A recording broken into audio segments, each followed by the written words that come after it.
کے اندر موجود ہے یہ کریں. اور یہ پڑھنے کے بعد پھر رسول اللہ صلی اللہ علیہ وسلم کی سنت یہ تھی کہ آپ بیت اللہ شریف کی طرف منہ کر کے آپ دعا کیا کرتے تھے.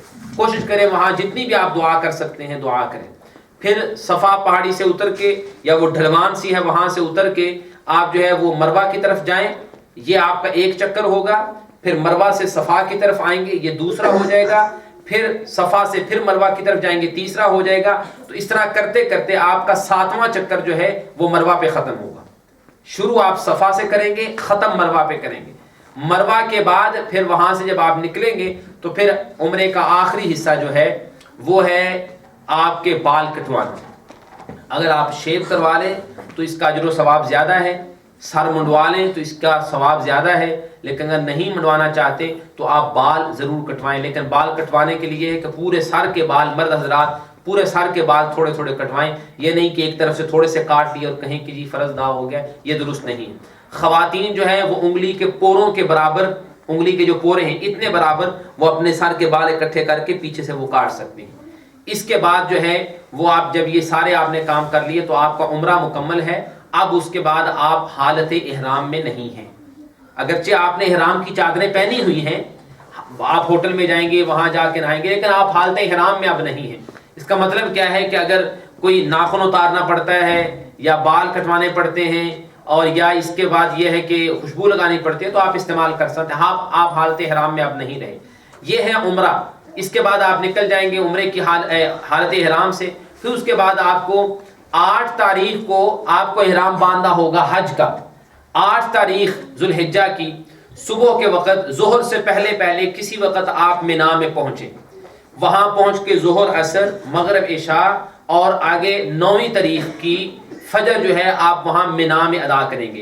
رسول اللہ صلی اللہ علیہ وسلم کی سنت مبارکہ یہ تھی کہ آپ نے ظہر, عصر اور عشاء یہ دونوں نمازیں قصر پڑھی ہیں جو مسافر کی نماز ہوتی ہے, یعنی 2 رکھتے ہیں.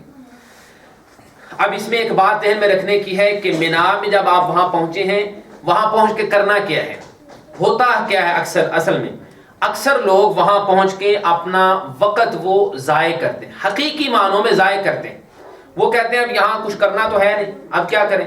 وہ اب سارا دن بیٹھ کے ادھر ادھر کی باتیں, اپنے کو لائف سٹوری سناتے ہیں ایک دوسرے کو اپنے کہتے ہیں جی اپنے ایکسپیرینس ایک دوسرے کے ساتھ شیئر کریں. مرد حضرات بھی, خواتین بھی, چھوٹے بڑے سب خیموں میں ٹینٹ لگے ہوتے ہیں, وہاں بیٹھے گپیں لگ رہی ہیں, کھانا کہاں سے ملے گا, کیسے ہوگا, یہ ہے اس طرح کی چیزوں. اپنے ٹائم کو مینیج کرنے کے لیے اور وقت سے فائدہ اٹھانے کے لیے میں یہ گزارش کروں گا کہ آپ اپنے لیے ایک کمٹمنٹ رکھیں. کمٹمنٹ کیا ہے کہ آپ کے پاس ایک دن ہے, پورا ایک دن ہے, ظہر سے لے کے اگلے دن فجر کے بعد تک, سورج نکلنے کے بعد تک کا جو وقت ہے آپ کے پاس وہ وقت ہے. اس وقت میں آپ اپنے ذہن میں یہ سوچ لیں کہ میں نے اتنا قرآن مجید پڑھنا ہے اور پھر بس اس میں لگ جائیں.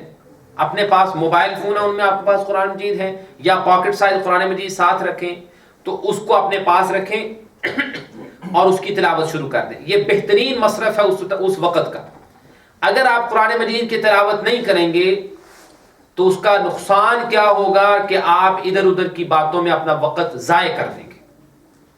اور اصل میں حج کا جو مقصد ہے, اللہ نے قرآن مجید میں جہاں کہیں بھی حج کا ذکر کیا ہے وہاں اپنے ذکر کا بار بار ذکر کیا ہے, بار بار اس بات کو دہرایا کہ میرا ذکر, میرا ذکر, میرا ذکر. اصل میں حج کا سارا سفر اللہ کا ذکر ہی ہے. تو وہاں آپ یہ کریں کہ ایسا اگر کر لیں آپ تو آپ کے لیے بہت بہتر ہوگا.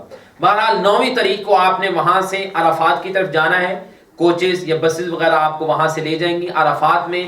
یا معلوم نہیں کہ آپ کا خیمہ کہاں ہے, اگر آپ کا ٹینٹ یا آپ کا عرفات میں جہاں آپ نے ٹھہرنا ہے اگر کہیں مسجد کے پاس ہے تو پھر بہتر ہے آپ مسجد میں جائیں, وہاں خطبہ سنیں اور باجماعت امام صاحب کے ساتھ آپ ظہر عصر دونوں نمازیں اکٹھی قصر 2 رکعتیں کر کے پڑھیں. رسول اللہ صلی اللہ علیہ وسلم نے ایسے ہی پڑھی تھی اور یہی سنت ہے. سنت کے مطابق عمل کریں. اس لیے میں نے ابتدا میں کہا تھا کہ حج کا ایک ایک عمل سنت کے مطابق ہونا چاہیے. اگر آپ کا ٹینٹ جو ہے وہ کہیں دور ہے تو آپ اپنے ٹینٹ میں ٹھہر کے وہیں آپ جو ہے وہ ظہر عصر کی نمازیں پڑھیں. دونوں نمازیں اکٹھی پڑھیں, پہلے ظہر کی نماز پھر عصر کی نماز, 2 رکعتیں ظہر کی پھر 2 رکعتیں عصر کی, مسافر کی نماز آپ پڑھیں گے. اور اس کے بعد یہ وقت ہے اصل میں عرفات کا دن, سبحان اللہ، اتنا عظیم دن ہے، اتنا قیمتی دن ہے کہ اس سے بڑھ کے سال کا کوئی دن قیمتی نہیں۔ یہ وہ دن ہے کہ جس کے بارے میں اللہ کے پیغمبر صلی اللہ علیہ وسلم فرماتے ہیں کہ اس ایک دن میں اللہ رب العالمین اتنے زیادہ لوگوں کو جہنم کی آگ سے آزاد کرتے ہیں کہ سال کے کسی اور دن میں اتنی آزادی نہیں ملتی۔ حتیٰ کہ رمضان مبارک جبکہ جنت کے سب دروازے کھلے ہوتے ہیں، جہنم کے سب دروازے بند ہوتے ہیں، اس وقت بھی پورے مہینے میں بھی اتنے لوگوں کو جہنم کی آگ سے آزادی نہیں ملتی جتنے عرفات کے دن میں ملتی۔ اور اصل میں یہ ہے کہ اس دن شیطان بہت زیادہ ذلیل اور رسوا ہو رہا ہوتا ہے، اور اللہ رب العالمین اپنے عرش پہ فرشتوں سے مخاطب ہو کے ان کے ساتھ فخر کر رہے ہوتے ہیں۔ حدیث میں آتا ہے یباہی ربکم بکم الملائکہ، اللہ تمہارے ذریعے اپنے فرشتوں کے سامنے فخر کرتا ہے کہ یہ دیکھو میری مخلوق میرے سامنے اکٹھی، ایک لباس میں سب وہاں اکٹھے ہیں۔ اور یہ ایک ایسا قیمتی دن ہے کہ اللہ کے پیغمبر صلی اللہ علیہ وسلم فرماتے ہیں کہ اس دن میں نے اور تمام نبیوں نے سب سے بہترین جو کلمہ کہا ہے وہ ہے لا الہ الا اللہ وحدہ لا شریک لہ لہ الملک ولہ الحمد وہو علی کل شیء قدیر۔ اللہ کی توحید کا کلمہ، اس کو دہرائیں، بار بار دہرائیں، کثرت کے ساتھ دہرائیں، اور یہ وقت یاد رکھیں زندگی میں دوبارہ آنے والا وقت نہیں، بہت ہی قیمتی وقت ہے۔ رسول اکرم صلی اللہ علیہ وسلم نے جب حج کیا تو آپ نے ظہر اثر دونوں نمازیں ظہر کے وقت میں پڑھ کے آپ صلی اللہ علیہ وسلم کھڑے ہو گئے، اور آپ نے کھڑے ہو کے اللہ سے دعا کرنا شروع کر دی۔ اور کب تک؟ 10 منٹ، 15 منٹ، آدھا گھنٹہ، گھنٹہ، 2 گھنٹے نہیں، ظہر کے وقت سے لے کے مغرب تک اللہ کے پیغمبر صلی اللہ علیہ وسلم کھڑے رہے اور دعا کرتے رہے۔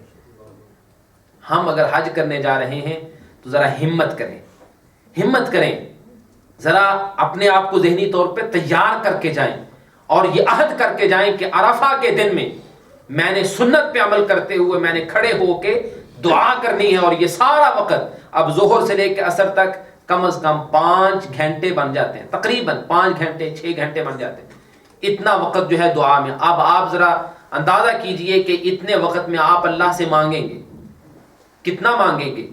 مانگتے جائیں، مانگتے جائیں، مانگتے جائیں۔ ہم سب اس کے منگتے ہیں، ہم اس کے فقیر ہیں۔ اس سے نہیں مانگیں گے تو مانگیں گے کس سے؟ وہ نہیں دے گا تو کون دے گا؟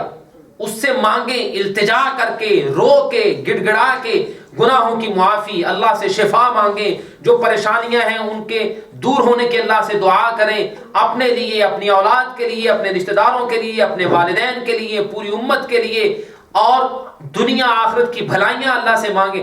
مانگتے جائیں، مانگتے جائیں، مانگتے جائیں۔ بہتر یہ ہوگا کہ آپ اس دن سے پہلے ذہنی طور پہ بھی تیار ہو جائیں کہ آپ نے اللہ سے مانگنا کیا کچھ ہے، تاکہ آپ کو وہاں یہ نہ ہو کہ اب میں نے دعا کر لی ہے بس۔ اور دعا کا یہ مقصد نہیں ہوتا کہ آپ 1 مرتبہ اللہ سے کہہ لیں، 2-3 مرتبہ کلمہ دہرا لیں، تو نہیں۔ دعا اللہ کے ہاں اس وقت بڑی جلد قبول ہوتی ہے جب انسان، جیسے پنجابی میں کہتے ہیں نا کہ پیچھے پہ جائے، پڑ جائیں پیچھے، ایک کلمے کو 1000 مرتبہ دہرا دیں، یا اللہ معاف کر دے، معاف کر دے، معاف کر دے، معاف کر دے، کر دے، معاف کر دے، دہراتے جائیں، دہراتے جائیں، دہراتے جائیں۔ آپ ذرا دیکھیے کہ اگر آپ کا کسی نے دل دکھایا ہو، آپ کے سامنے آ کے وہ رو کے کہہ دے کہ بھائی جان مجھے معاف کر دے، اس کی آنکھوں سے آنسو جاری ہو جائیں، اور وہ آپ سے 1 مرتبہ آ کے کہہ دے بھائی جان معاف کر دیں، بڑا سنگ دل ہوگا جو کہے کہ نہیں دفع ہو جائے، میں معاف نہیں کرتا۔ اور اگر وہ 10 مرتبہ کہے کہ بھائی جان معاف کر دیں، بھائی جان معاف کر دیں، بھائی جان معاف کر دیں، تو آپ معاف کر دیں، یقیناً معاف کر دیں۔ یہ تو میں اور آپ ہیں، اور وہ ارحم الراحمین رب ہے، وہ ساری کائنات کا خالق و مالک ہے۔ اس نے 99 حصے اپنی رحمت کے اپنے پاس رکھے ہیں، صرف 1 حصہ دنیا میں بھیجا ہے۔ وہ بڑا ہی مہربان رب ہے، بس کمی ہے ہماری طرف سے۔ ہم اللہ کرے اس طرح کے منگتے بن جائیں جس طرح کے منگتے بننے کا حق ہے، ہم فقیر بن جائیں اس کے در کے، عاجز بندے بن جائیں۔ اللہ ہمیں مانگنے کا طریقہ سکھا دے، اللہ ہمیں توفیق دے دے کہ ہم مانگنے والے بن جائیں، بس دعا کریں۔ وہاں عرفہ کے دن کا یہ بہترین موقع ہے، اور اصل میں حج یہ ہے۔ اللہ کے رسول صلی اللہ علیہ وسلم کا فرمان ہے کہ الحج عرفہ، عرفہ کا دن اصل میں حج ہے۔ اور اگر کسی سے یہ موقع چلا گیا تو سمجھے اس کا حج گیا. جس نے اس وقت سے فائدہ نہ اٹھایا اس نے اپنے حج کے سفر سے فائدہ اٹھایا ہی نہیں. بھرپور دعا کریں. ہاں البتہ یہ ہے کہ اگر آپ کو کوئی تکلیف ہے یا بڑھاپے کی وجہ سے کسی وجہ سے آپ اتنی دیر کھڑے نہیں ہو سکتے, آپ بیٹھ کے دعا کر لیں, لیکن دعا کریں. قرآن مجید کی تلاوت, اللہ کا ذکر, اگرچہ یہ بھی عبادت کے کام ہیں, لیکن سب سے بہترین عمل وہ یہ ہے کہ اللہ کی تحلیل کا کلمہ لا الہ الا اللہ وحدہ لا شریک لہ, اس کو کثرت کے ساتھ پڑھیں اور پھر دعا کریں. ہاتھ اٹھا کے دعا مانگتے جائیں تو بہت ہی بہتر ہے, کیونکہ جب انسان اللہ کا بندہ اللہ کے سامنے ہاتھ اٹھاتا ہے, اللہ کے پیغمبر صلی اللہ علیہ وسلم فرماتے ہیں کہ اللہ بڑا ہی حیادار ہے جب اس کا بندہ اس کے سامنے اس طرح منگتا بن کے ہاتھ پھیلا دے تو اس رب کو شرم آ جاتی ہے کہ میں اپنے بندے کے ہاتھوں کو خالی واپس لوٹا دوں. ہاتھ اٹھا کے مانگے تو دعا کے قبول ہونے کے چانسز زیادہ ہیں. لیکن اگر آپ مانگتے مانگتے ہاتھ اٹھائے تھک گئے ہیں تو ہاتھ آپ چھوڑ بھی سکتے ہیں, زبان سے پھر بھی دعا مانگتے جائیں. یہ ضروری نہیں کہ اگر ہاتھ نیچے کر دیے تو آپ دعا ہی روک دیں. زبان تو نہیں تھکتی نا, زبان سے مانگتے جائیں, مانگتے جائیں, مانگتے جائیں, التجائیں کرتے جائیں. اپنے گناہوں کا اعتراف کریں کہ یا اللہ مجھ سے یہ بھی غلطی ہوئی, یہ بھی گناہ ہوا. کثرت کے ساتھ کہنے کا مطلب یہ ہے کہ اس وقت سے بھرپور فائدہ اٹھائیں. سورج غروب ہونے سے پہلے تک وہاں یہ عمل کریں. سورج غروب ہونے سے پہلے آپ کو یہ اطلاع کر دی جائے گی کہ ابھی آپ کی بسیں تیار ہیں اور آپ نے جانا ہے. آپ اپنی کوچز میں بیٹھیں, اور عام طور پہ ہوتا ہے کہ آدھا پونا گھنٹہ یا گھنٹہ پہلے سورج غروب ہونے سے پہلے وہ بسوں میں یا کوچز میں بیٹھنا لوگ شروع ہو جاتے ہیں. اگر آپ اپنی کوچ میں بیٹھے ہیں, سورج غروب ہونے کا انتظار کر رہے ہیں, تو پھر بھی وہاں بیٹھے بھی دعا کرتے جائیں. یہ لا الہ الا اللہ وحدہ لا شریک لہ, اس کو دہراتے جائیں, دعا کرتے جائیں, اس وقت سے فائدہ اٹھائیں. سنت یہ ہے کہ سورج غروب ہونے کے بعد فوراً میدان عرفات سے نکل جائیں. یہاں ایک اور تنبیہ کرنا مقصود ہے, بہت ہی اہم بات ہے. اگر آپ میدان عرفات میں جو مسجد ہے جس کو مسجد نمرہ کہتے ہیں, اگر آپ مسجد میں پہنچے ہیں تو پھر آپ یہ خیال رکھیں کہ مسجد کے اندر بہت بڑی مسجد ہے, بہت بڑی, آپ معلوم نہیں کس دروازے سے اندر جائیں گے اور کس جگہ پہ پہنچیں, لیکن آپ کے لیے ضروری ہے خیال رکھیں کہ آپ میدان عرفات کے اندر ہیں. نماز ظہر اور عصر ادا کرنے سے پہلے یا خطبہ سننے سے پہلے تک تو آپ اگر مسجد اصل میں یہ ہے کہ مسجد کا بہت سا حصہ میدان عرفات سے باہر ہے اور کچھ حصہ میدان عرفات کے اندر ہے. بہت سے لوگ غلطی یہ کرتے ہیں کہ خطبہ سننے کے بعد, نمازیں پڑھنے کے بعد مسجد کے اگلے حصے میں اسی طرح بیٹھے رہتے ہیں اور اسی طرح وہاں سے روانہ ہو جاتے ہیں. ان کا حج برباد ہوتا ہے. جو عرفات میں نہیں پہنچا اس کا حج نہیں ہے. اگر آپ مسجد میں پہنچے ہیں یا مسجد میں نہیں بھی, کہیں بھی آپ ہیں, آپ یہ میک شور کریں کہ آپ عرفات کی حدود کے اندر ہیں. اگر آپ عرفات میں نہیں ٹھہرے تو آپ کا حج برباد ہے, حج بیکار ہے, حج کا رکن ہی آپ کا ادا نہیں ہوا. لہذا یہ بہت ضروری ہے. بہرحال 9 تاریخ کو سورج غروب ہونے کے بعد آپ نے وہاں سے نکلنا ہے اور پہنچنا ہے مزدلفہ. مزدلفہ اصل میں منا کے بعد پھر عرفات جانا ہے. 9 تاریخ کو صبح عرفات کو 9 کی شام کو پھر مزدلفہ منا اور عرفات کے درمیان میں ہے. آپ وہاں پہنچیں گے اور وہاں پہنچ کے مغرب اور عشاء کی نمازیں آپ ادا کریں. یہ اصل میں سنت ہے. اگر آپ کی کوچ لیٹ بھی ہو گئی ہے تب بھی انتظار کریں, مڈ نائٹ تک, آدھی رات تک آپ انتظار کر سکتے ہیں. اور سنت یہ ہے کہ مزدلفہ میں پہنچ کے آپ مغرب عشاء دونوں نمازیں اکٹھی پڑھیں. مغرب کی 3 رکعتیں, عشاء کی 2 رکعتیں پڑھیں اور 2 رکعتیں پڑھ کے پھر اس کے بعد سو جائیں. اللہ کے رسول صلی اللہ علیہ وسلم کی سنت مبارکہ یہ تھی کہ آپ نے مزدلفہ کی رات, جو مزدلفہ میں ٹھہرے ہیں, آپ نے اس رات تہجد بھی نہیں پڑھی, پوری رات اچھی طرح آرام کیا ہے. کیونکہ اگلے دن جو 10 تاریخ ہے, جو عید کا دن ہوتا ہے, اس دن 4 اہم کام کرنے والے ہیں اور وہ نہایت محنت طلب ہیں. آپ نے اگلے دن وہاں سے نکلنا ہے مزدلفہ سے. فجر کی نماز ادا کرنے کے بعد آپ منا کی طرف روانہ ہوں گے. وہاں جو جمرات ہیں ان میں بڑا جمرہ عقبہ, آج کل تو انہوں نے بندوبست اس طرح کا کیا ہوا ہے کہ دوسرے 2 ویسے ہی بند ہوتے ہیں, ایک کا راستہ کھلا ہے. آپ وہاں جائیں گے, وہاں جا کے کنکریاں ماریں گے. اگر ہو سکتا ہے تو مزدلفہ سے چلتے وقت آپ وہاں سے کنکریاں اٹھا سکتے ہیں, لیکن ضروری نہیں ہے. کہیں سے بھی کنکریاں آپ اٹھا کے وہاں جا کے 7 کنکریاں ماریں گے. یہ پہلے دن ہے. پھر دوسرا, اس کے بعد آپ وہ کنکریاں مارنے کے بعد دوسرا کام جو ہے وہ قربانی کا ہے، چونکہ آپ عام طور پہ ہوتا ہے کہ قربانی گروپ والے آپ کی طرف سے کرتے ہیں یا آپ نے پہلے کی بکنگ کی ہوتی ہے تو وہ قربانی آپ کے بہاف پہ ہو جائے گی۔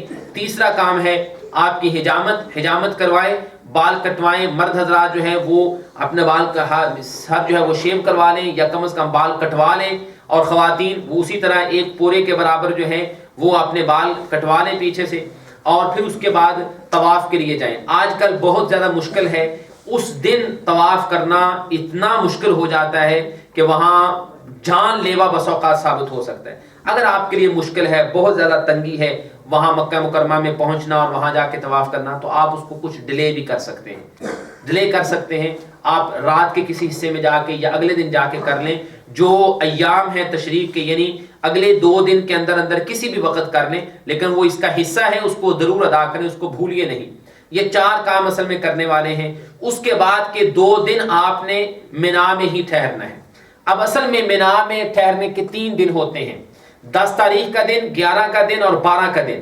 اگر کوئی 13 کا بھی رہنا چاہے تو بہت اچھا ہے، اللہ نے قرآن مجید میں اس کو تقوی کی علامت کہا ہے، لیکن اگر آپ 13 کو نہیں رہنا چاہتے، 12 کو نکلنا چاہتے ہیں، تو پھر بھی آپ کے پاس 3 دن ہیں۔ اب دوبارہ ان 3 دنوں سے صحیح اس وقت سے فائدہ کیسے اٹھایا جا سکتا ہے؟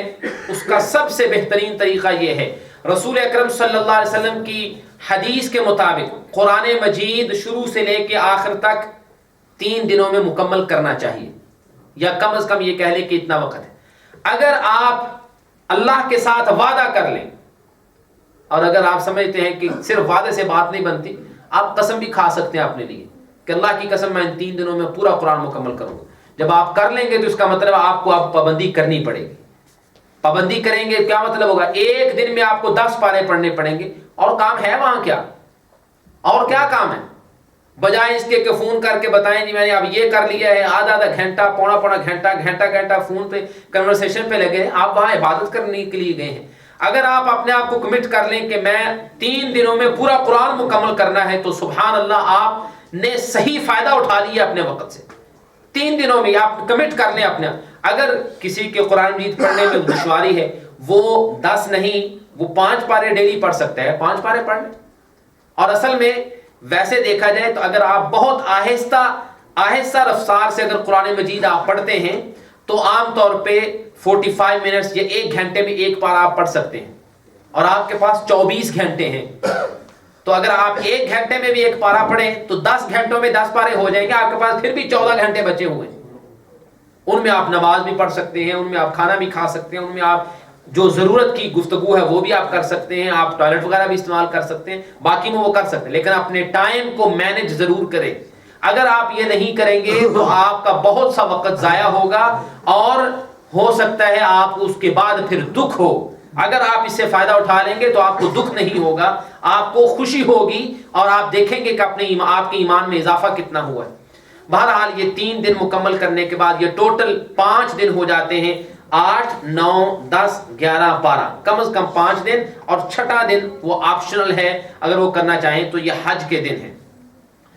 اس کے بعد جو لوگ پہلے مکہ مکرمہ میں جائیں گے، اس کے بعد پھر مدینہ میں جائیں گے، یا جو لوگ مدینہ میں جانا چاہتے ہیں، پہلی بات تو یہ ہے کہ یہ ذہن میں رکھیے کہ مدینہ منورہ کی زیارت یہ اور مسجد نبوی کی زیارت یہ باعث اجر عمل ہے، بہت بڑا اس کا اجر ہے، لیکن حج کا حصہ نہیں ہے۔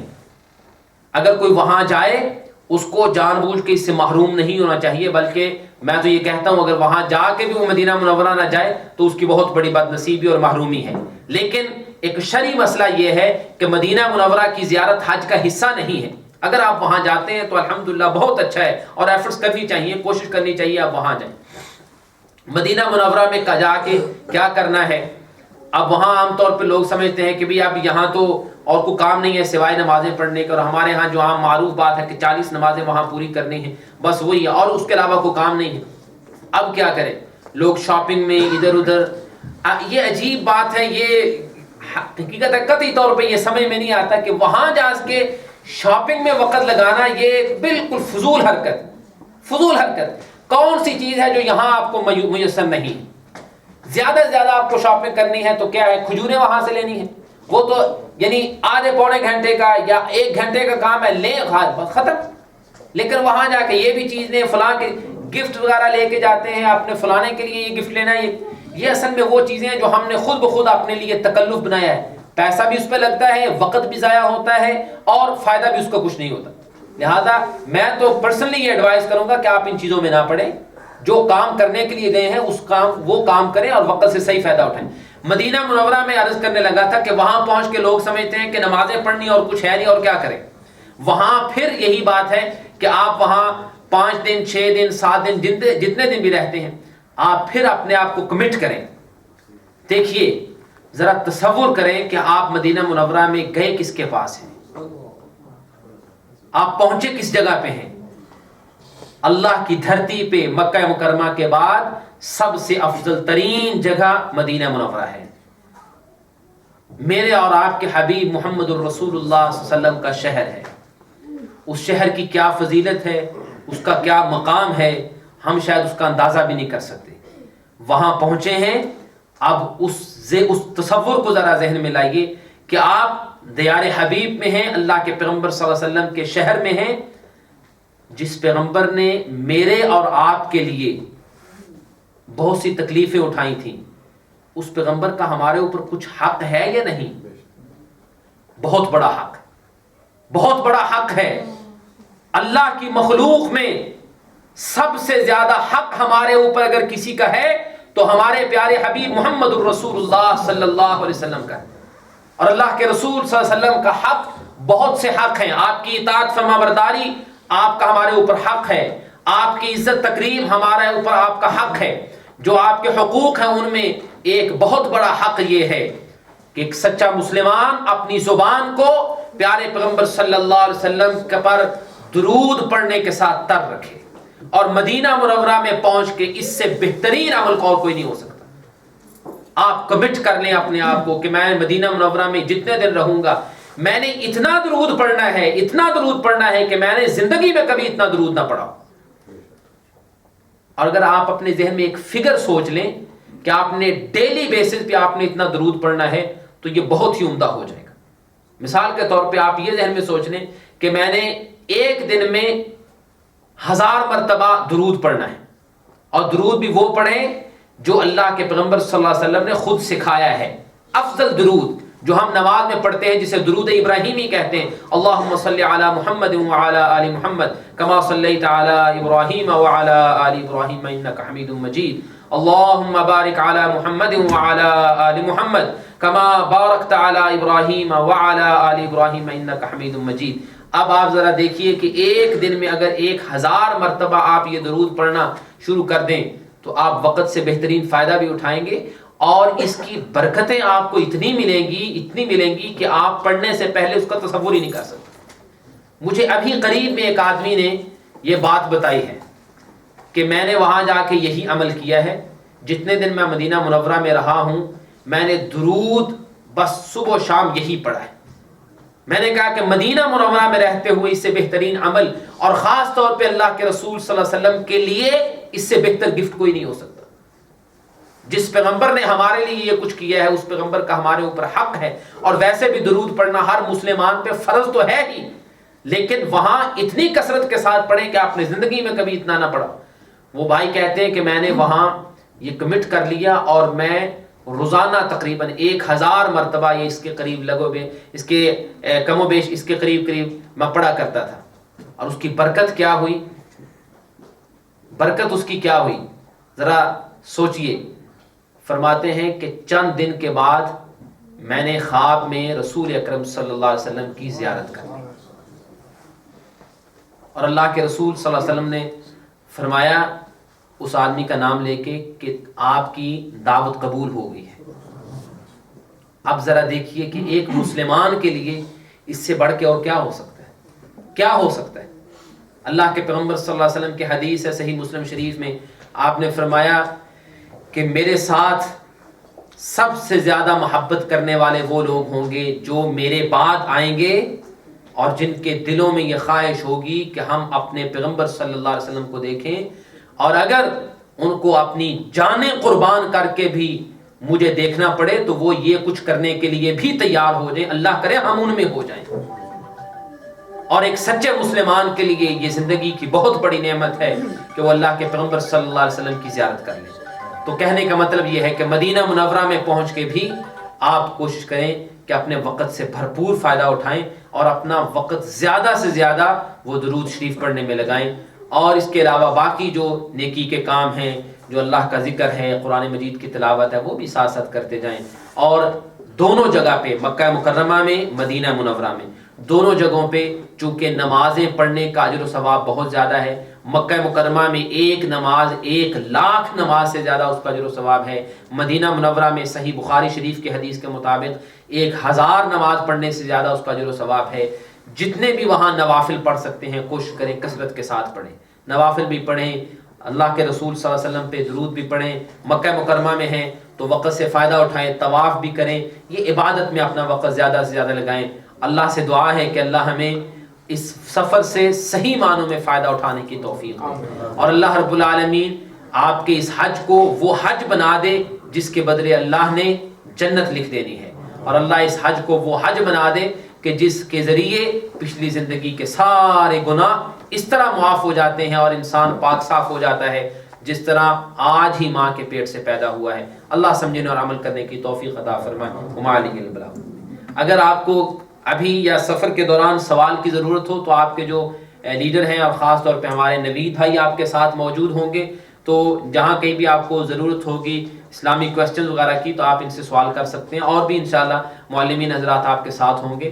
اس سفر میں جھجکیے نہیں, اگر کسی مسئلے میں کسی بھی جگہ پہ کسی بھی مسئلے پوچھنے کی ضرورت پیش آتی ہے تو آپ پوچھیں ضرور, لیکن بہت احتیاط سے کام لیں. کوئی ایسا کام نہ ہونے پائے جو سنت کے خلاف ہو, کہیں ایسا نہ ہو کہ ایک کام سنت کے خلاف ہونے کی وجہ سے ساری عبادت ہی خراب ہوتی ہو.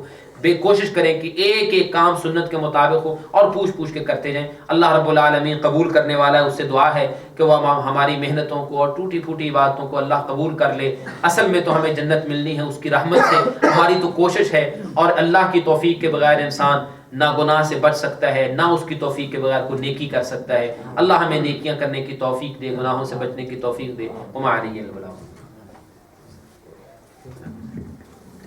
بسم الله والحمد لله والصلاة والسلام على رسول الله وبعد.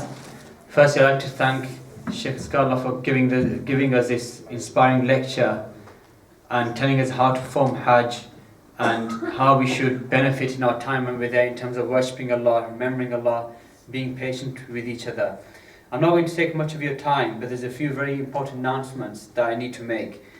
The first announcement is that in terms of when we're leaving, then on Monday the 23rd, the coach will be leaving from here at 2 p.m. 2 p.m. So 2 o'clock p.m.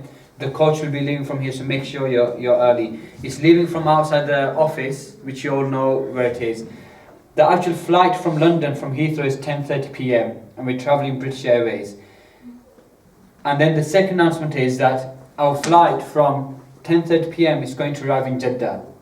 From Jeddah, we're leaving from Jeddah and going to Medina by coach.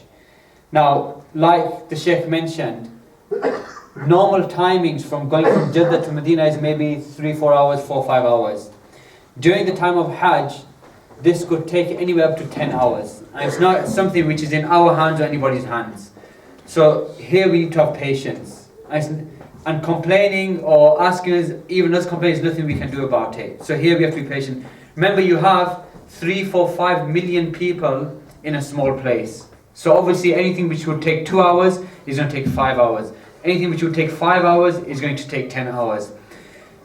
So that's from Jeddah to Medina by coach.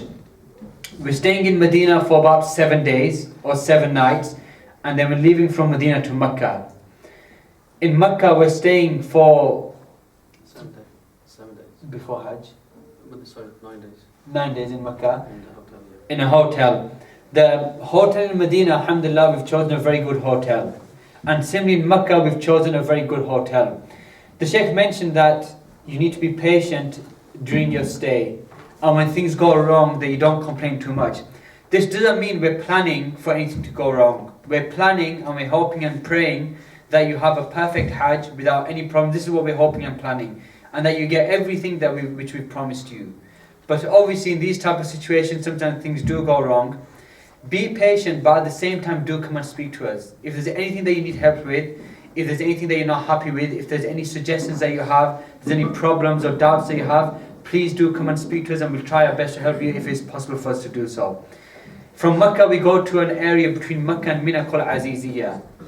Medina is a place where there's many hotels and very good hotels. Mecca is a place where there's many hotels. Aziziyah is a place not where there's hotels, but it's a residential place. It's not a place which is very built up and there's a lot of good hotels. It's a residential place. So generally the level of residence in Aziziyah for everybody is not like in Mecca and Medina, regardless of how much you pay and how good your package is. So do expect that your stay in Aziziyah will not be like your stay in Mecca and Medina in terms of the quality of hotels that you have, and that's normal for anybody. From Aziziyah, we'll go on, from the Hajj, Mina, Muzdalifah, Arafah, and the various places. And as you go on, the next place that you go to, the more difficult it becomes. So when you're in Arafah, when you're in Muzdalifah, when you're in Mina, the toilet facilities become more difficult. The living facilities become more difficult. And all of these things you need to be patient upon. Like I said, in Mina and Arafah and Muzdalifah, I don't think it's going to be like in Mecca and Medina. In Muzdalifah, every person sleeps outside. Every person in the desert, under the sky. So obviously in those type of situations, water, toilets, these things are difficult, so you need to be patient here. You need to take sleeping bags with you, especially for your stay in Muzdalifah.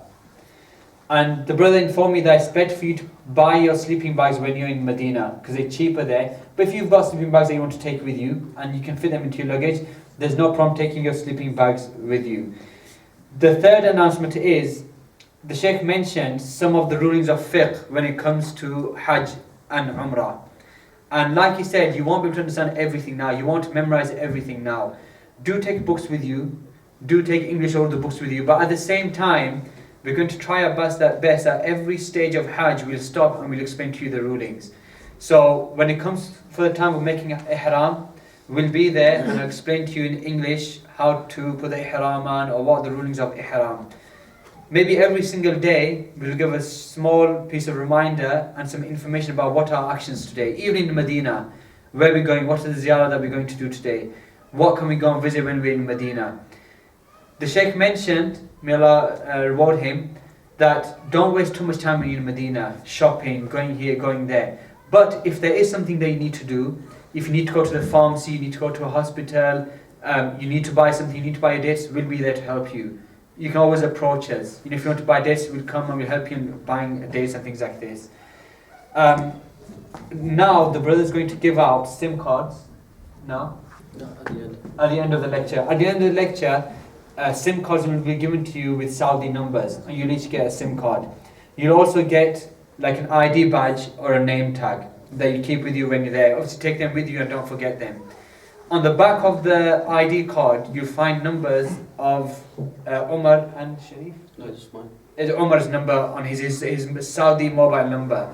So any sociable time, not when he's sleeping at night, but any sociable time that you need to ask him a question, or if there's any problem that you need, you can ring him. If not him, I'll be there as well. You can ring us and you can ask us.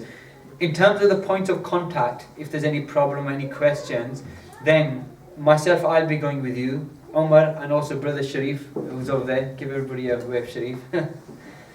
So you can contact either one of us. Again, any problems, any questions, anything that you need help with, and we can answer your help or we can help you with.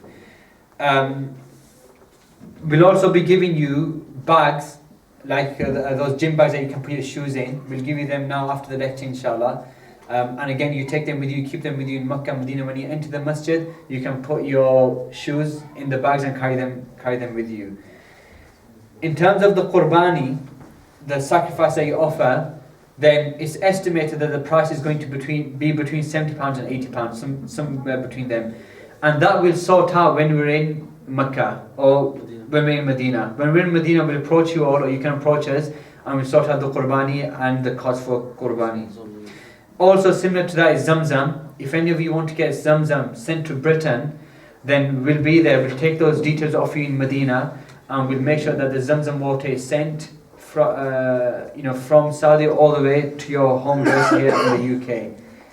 And apart from that, I think any other announcements, anything? Just go through what I'm saying.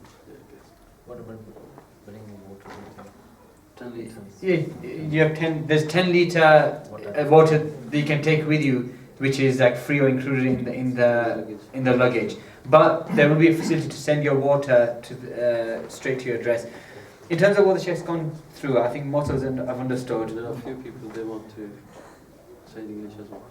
The whole of his lecture in English. No, just brief. I mean, the Sheikh went through the. No problem. Exactly. Take it one second. The Sheikh gave a lecture for an hour and a half, and I don't think even I've got the patience to sit here and speak for an hour and a half. And he went through the various rulings of Hajj. He explained regarding the ihram, how to put on the ihram. Right now, the first important thing is the ihram for us, because this is the first thing that we're going to counter. Ihram isn't the two pieces of clothing that you're going to wear. Ihram is the state that you're in, the niyyah that you make, and the things that you do and that you don't do. Anyway, like I said, inshallah, before each step of Hajj, what I'll do is I'll stop and we'll explain each step of Hajj properly, and I'll give you all the rulings before the step of Hajj we take. So there's no point going through it all. And after this now, there's food organized for everybody. The point behind this food is that the people that you see around you, these are your companions, these are your friends, this is your family for the next month. We're going to be staying with each other, talking to each other, and also helping each other. So when we now eat our food, take time to speak to each other, get to know each other, exchange numbers, for example, and then you can get to know each other and you can have a successful journey. If there's nothing more than that, and there's no questions, inshallah, then we'll end with that. Omar, anything else that needs to be said? Sharif? Is there any question generally about anything that you need or last bit of travelling?